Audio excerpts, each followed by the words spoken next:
और आइए अब बात करते हैं बिहार चुनाव की। बिहार में आज वोटिंग का फर्स्ट राउंड था तो प्रधानमंत्री मोदी के चुनाव प्रचार का दूसरा राउंड।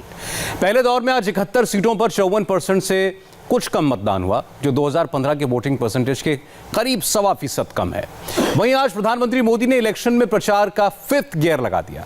प्रधानमंत्री ने महागठबंधन के सीएम कैंडिडेट को जंगल राज का युवराज कहा और मतदाताओं को आगाह किया कि विपक्ष के वादों के झांसे में न आए।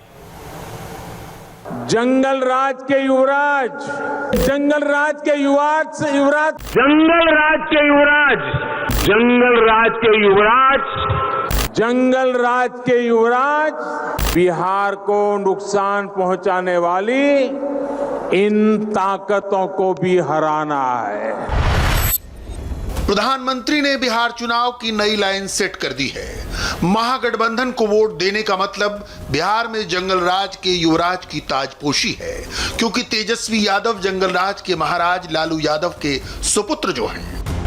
मैं पटना के लोगों से जानना चाहता हूं, बिहार के लोगों से जानना चाहता हूं,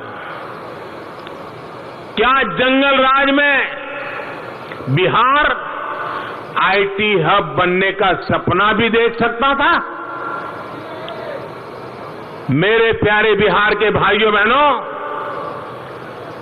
पुरानी चीजें याद करके एक बात जरूर अपने मन को सवाल पूछिए, आप मन में सोचिए, जंगल राज के युवराज, जंगल राज के युवराज क्या वो बिहार को आईटी के क्षेत्र में या आधुनिकता के किसी भी क्षेत्र में आगे ले जा सकते हैं?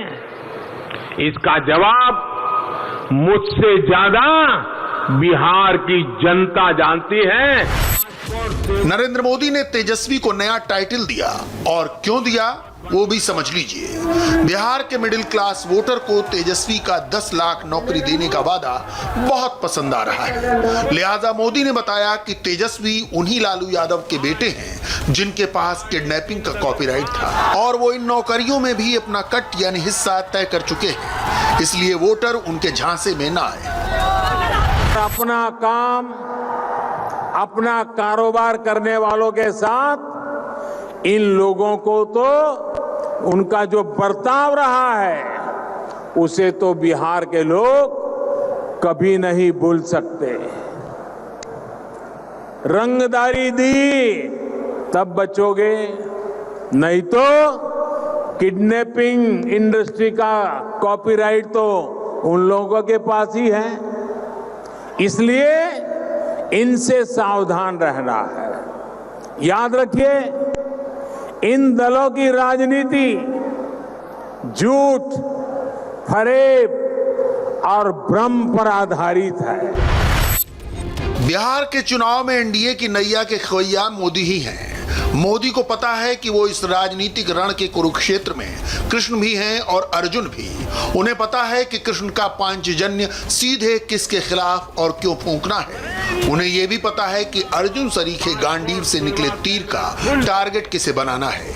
इसीलिए जब वो बिहार चुनाव में दूसरी बार प्रचार के लिए पहुंचे तो सीधे 5th गियर लगा दिया। मांग भी बड़ी है।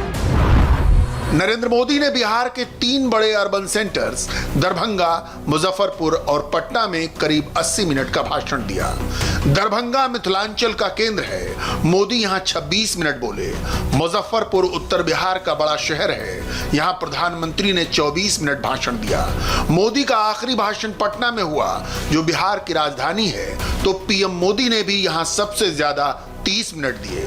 इन तीनों रैलियों में प्राइम मिनिस्टर मोदी ने वोटर के हर तबके को लुभाने के लिए 5 पॉइंट फॉर्मूला पेश किया। वोटर को जंगल राज का डर दिखाया, मिडिल क्लास को सुनहरे दिनों के ख्वाब दिखाए, महिलाओं को एनडीए राज के फायदे बताए, युवा वोटरों को झूठे वादों से अलर्ट किया और अपनी सरकार की कोरोना फाइट का हिसाब दिया।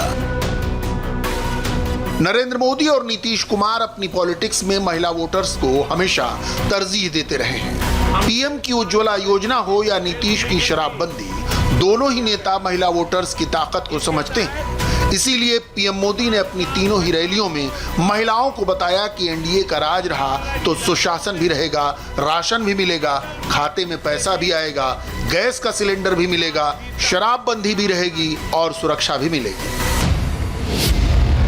जिस समय बिहार में प्राइम मिनिस्टर मोदी अपने सहयोगी नीतीश कुमार के साथ प्रचार कर रहे थे, ठीक उसी वक्त कांग्रेस सांसद राहुल गांधी अपने महागठबंधन के सीएम कैंडिडेट तेजस्वी यादव के साथ मोदी सरकार और नीतीश सरकार को निशाना बना रहे थे।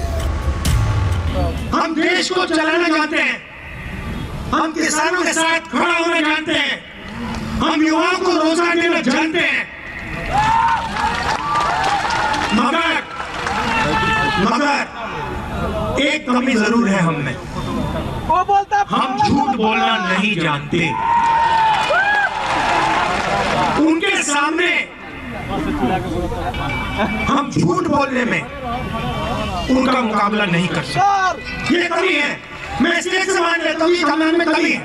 हम तो जानना चाहते हैं कि ट्वीट के अलावा सुशील मोदी जी ने क्या किया है और जनरल डायर बनने की अनुमति किसने दी। हम राज्य सरकार के गृह मंत्री से, राज्य के उप मुख्यमंत्री बीजेपी के नेता से पूछना चाहते हैं कि जनरल डायर बनने की अनुमति किसने दी। जिस समय बिहार में पीएम मोदी के प्रचार का सेकंड राउंड चल रहा था, उस समय पहले राउंड की वोटिंग चल रही थी। पहले राउंड में बिहार के 16 जिलों की 71 विधानसभा सीटों पर वोटिंग हुई। भागलपुर जिले की 2 सीटें, बांका में 5 सीट, मुंगेर में 3 सीट, लखीसराय और शेखपुरा में 2-2 सीट, पटना में 5 सीट, भोजपुर की 7 सीट, बक्सर और कैमूर जिले की 4-4 सीटें, रोहतास में 7 सीट, अरवल में 2, जहानाबाद जिले की 3, औरंगाबाद की 6, गया जिले की 10 सीट, नवादा की 5 और जमुई की 4 विधानसभा सीटों पर वोटिंग हुई। फर्स्ट राउंड की पोलिंग में जिन 71 सीटों पर वोट पड़े, उनमें एनडीए से जेडीयू के 35 उम्मीदवार, बीजेपी के 29, हम के 6 उम्मीदवार और वीआईपी के एक प्रत्याशी का फैसला पब्लिक ने कर दिया। वहीं एनडीए से अलग होकर चुनाव लड़ रही एलजेपी ने 42 प्रत्याशी मैदान में उतारे हैं। महागठबंधन की ओर से आरजेडी के 42, कांग्रेस के 21 उम्मीदवार फर्स्ट राउंड में हैं। तो सीपीआई-एमएल के 8 प्रत्याशियों की किस्मत ईवीएम में कैद हो गई। नीतीश कुमार के बारे में माना जाता है कि उन्हें महिलाओं का वोट काफी संख्या में मिलता रहा है। हालांकि इस राउंड में केवल 10% प्रत्याशी ही महिलाएं हैं। गया में वोट डालने पहुंची महिलाओं से इंडिया टीवी संवाददाता अमित पालित ने बात की और उनका मूड समझने की कोशिश की। तो आपको लगता है कि महिलाओं को फायदा हुआ है, उनकी कुछ जो उन्होंने योजनाएं बनाई हैं या फिर उन्होंने शराबबंदी करवा दी है, महिला को सशक्त किया? बहुत फायदा हुआ, अच्छा हुआ। अच्छा, आप मानती हैं? बहुत। तो आपको जो वोटिंग करना है तो उसमें क्या आपके दिमाग में था? दिमाग फिर वही अगला ही वही बने। अच्छा, आपका नाम क्या है? रीता मिश्रा। अच्छा, आपको क्या लगा कि महिलाओं के लिए क्या हुआ ऐसा? बहुत कुछ अच्छा हुआ, शराब का बंदी जो हुआ सबसे अच्छा काम हुआ, उसी के लिए हम लोग नीतीश कुमार को ही योग्य। अच्छा, आपके सामने क्या था? मेरे सामने भी परिवर्तन ही है और परिवर्तन दिखता है और इसीलिए हम लोग मतदान के लिए आए। अच्छा, परिवर्तन मतलब मौजूदा जो है उसको? हाँ, एक्चुअली हम लोग मैनेजमेंट के स्टूडेंट्स हैं और अभी बिहार में जो वैकेंसीज निकली है, there is not a single vacancies for us, for a management students. So मेरा ये है फोकस कि बिहार में चेंजेस आने चाहिए और ये बदलाव बहुत जरूरी है और खास करके for us, like we have done PhD and we have this much qualified but still we don't have any vacancies in Bihar. पहले राउंड की 71 सीटों के साथ ही बिहार में 30% वोटिंग पूरी हो गई है। अगर हम पहले राउंड के मतदान को वोटिंग का सैंपल माने तो इससे आगे की तस्वीर काफी हद तक क्लियर हो जानी है। इसीलिए यह समझना जरूरी है कि पहले राउंड में किस पार्टी का बूथ कितना मजबूत साबित हुआ, किस जाति ने कहां सबसे ज्यादा वोट दिया, किस पार्टी का वोट घटा, किसका बढ़ा। हमारे रिपोर्टर बिहार में फर्स्ट फेज की पोलिंग में हर सीट पर मौजूद थे। उन्होंने वोट डालने के बाद लोगों की राय जानने की कोशिश की। बहुत से वोटर्स ने खुलकर अपना प्रेफरेंस बताया। हम आपको वोटर्स की राय सुनाएं उससे पहले हर सीट का कास्ट समीकरण समझना जरूरी है। जिससे पता चलेगा कि क्या फर्स्ट राउंड में आरजेडी के लिए MY समीकरण कारगर रहा या नीतीश कुमार की सोशल इंजीनियरिंग सफल रही। लोगों ने तेजस्वी को पसंद किया या नीतीश पर ही दोबारा भरोसा जताया। बिहार में सवर्ण वोटर बीजेपी को लंबे समय से वोट देता रहा है। ब्राह्मण, भूमिहार, राजपूत और कायस्थ वोट इस बार किसको मिले? बिहार में इस बार विपक्ष ने रोजगार और भ्रष्टाचार, नीतीश कुमार के लंबे कार्यकाल को बड़ा मुद्दा बनाया है। पर सवाल ये है कि लोग क्या वाकई बदलाव चाहते हैं? जानने की कोशिश की ग्राउंड पर मौजूद हमारे रिपोर्टर्स ने। बाढ़ विधानसभा क्षेत्र में बूथ नंबर 178 के हम बाहर हैं और ये वो सारे लोग हैं जो अपना वोट डालकर यहाँ पर हैं। लोगों के अंदर बदलाव की इच्छा तो बड़ी ज़बरदस्त थी और जनता बदलाव चाहती थी, लेकिन वर्तमान में समीकरण लग रहा है कि विपक्ष उसका फायदा बहुत ज़्यादा नहीं उठा पाया है।